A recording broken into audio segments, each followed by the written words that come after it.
Продолжаем говорить о самых главных и интересных событиях в мире футбола. И, как я обещал, мы обращаемся к английской премьер-лиге. Очень внимательно все следят за чемпионатом этой страны, потому что он один из самых сейчас самых интересных, самых захватывающих и, наверное, самых высокого уровня чемпионата. Безусловно, есть и испанские, и итальянские чемпионаты, и немецкие очень хорошие, но все-таки английский футбол, английская премьер-лига остается таким мерилом, что ли, для всех.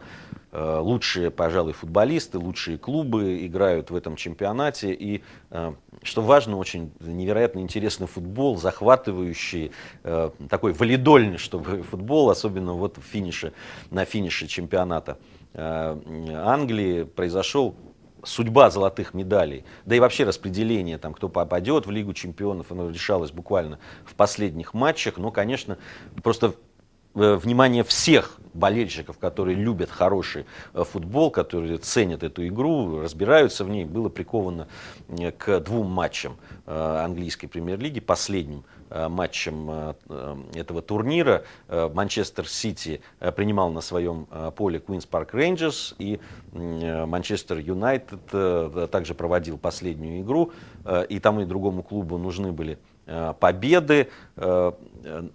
Одинаковое количество очков было у Манчестер Юнайтед и Манчестер Сити, но по дополнительным показателям Манчестер Сити стоял на первом месте. То есть Манчестер Юнайтед надо было выигрывать и ждать, что Манчестер Сити потеряет очки в матче с Queen's Park Rangers. И, в общем, мало кто из болельщиков Манчестер Юнайтед, в том числе и я, рассчитывали на то, что один из аутсайдеров премьер-лиги, КПР, сможет отобрать очки у Манчестер Сити, который сейчас концовку проводил просто очень здорово.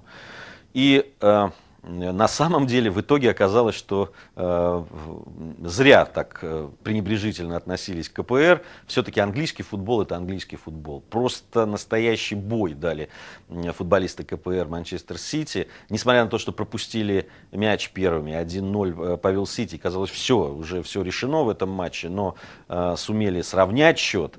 Потом, играя в десятером, полтора тайма почти КПР играл в десятером против Манчестер Сити, сумели выйти вперед, повести в счете 2-1. Основное время закончилось с таким счетом 2-1. И только в добавленное время, а судья добавил 5 минут к основному времени, Манчестер Сити сумел вырвать победу. То есть забили 2 мяча в дополнительное время. Просто сумасшедшая концовка и этого матча, и вообще всего чемпионата Англии.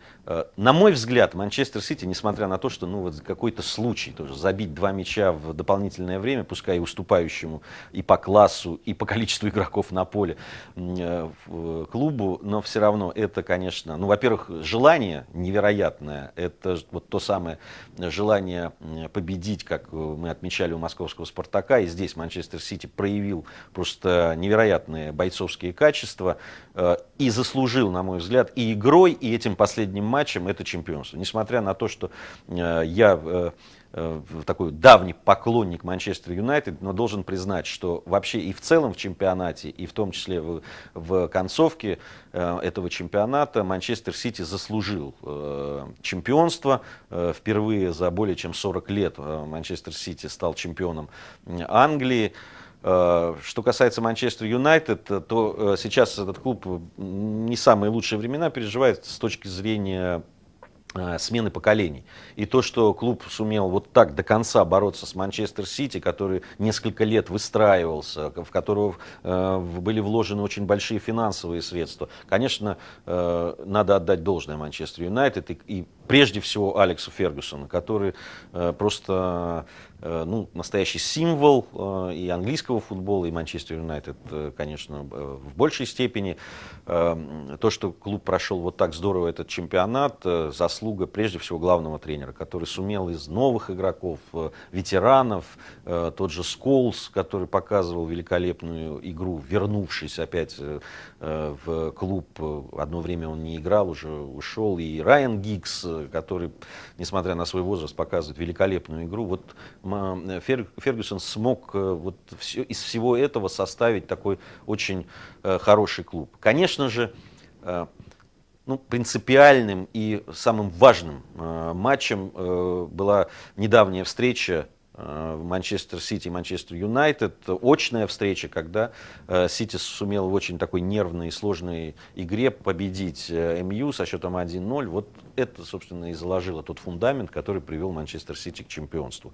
Несмотря на все вот эти три волнения и просто, еще раз повторюсь, сумасшедшую абсолютно концовку, все мои друзья, обозреватели футбольные, журналисты спортивные, которые следили за этим, обменивались различными смс-ками и посланиями в Твиттере, и Фейсбуке и так далее, всеми возможными средствами, звонками. И, конечно, все признали, что вот эта концовка чемпионата очень напоминала тот знаменитый финал Лиги Чемпионов, когда Манчестер Юнайтед, в свою очередь, в последние минуты смог вырвать победу у Баварии и завоевал тогда Лигу Чемпионов, выиграл Лигу Чемпионов. Вот теперь все обернулось против Манчестер Юнайтед. Манчестер Сити сумел вот ровно в такой же обстановке за последние 3 минуты игры повернуть все в свою сторону и превратить вот эти 3 минуты в золото английского чемпионата. Очень интересный был английский чемпионат, с удовольствием я следил, и я думаю, все, кто любит футбол, за этим первенством. Хорошо, что мы имеем возможность смотреть эти матчи на нашем телевидении, благодаря России-2 телеканалу и благодаря Спорту-1 каналу, который показывает практически все матчи английской премьер-лиги. Надеюсь, что и в следующем сезоне мы будем иметь такую возможность следить за лучшим, на мой взгляд, чемпионатом, национальным чемпионатом в Европе. Сейчас в Англии, так же и как во всей Европе, начинается подготовка к чемпионату Европы. И как раз вот мы начнем уже со следующей недели буквально следить за теми командами, за теми сборными, которые будут представлены на чемпионате Европы. Это сейчас будет главным событием. Не забываем о том, что впереди нас ждет замечательный финал Лиги Чемпионов, где Бавария на своей арене, Альянс-арене, будет принимать английский Челси. Это событие уже совсем скоро состоится у нас. И, конечно же, мы на Вестнике Кавказа обязательно об этом поговорим. Так что смотрите Вестник Кавказа, читайте этот сайт. Мы очень много говорим и пишем о спорте. Не забывайте нас. Это был Гия Саралидзе, и встретимся на Вестнике Кавказа.